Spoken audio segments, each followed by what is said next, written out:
মহামান্য supreme court কি ভারতবর্ষের সংসদ থেকেও বেশি পাওয়ার রাখে?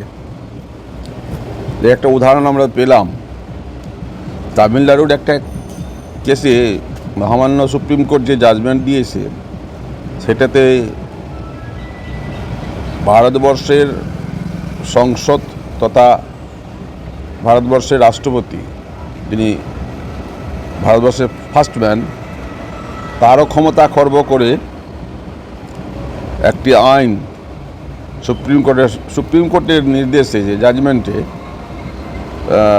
তামিলনাড়ু বিধানসভায় পাস করেছে। তো সেই আমি জানতে চাইছি আপনাদের সকলের কাছে, যারা আপনারা জানেন বেশি, যেসব সম্বন্ধে জ্ঞান আছে তারা বলবেন যে আমাদের মহামান্য সুপ্রিম কোর্ট কি ভারতবর্ষের সংসদের যে আইন তৈরি করা আইন তার থেকেও বেশি ক্ষমতা রাখে? আর ভারতবর্ষের রাষ্ট্রপতিরও ক্ষমতাকে খর্ব করার অধিকার রাখে।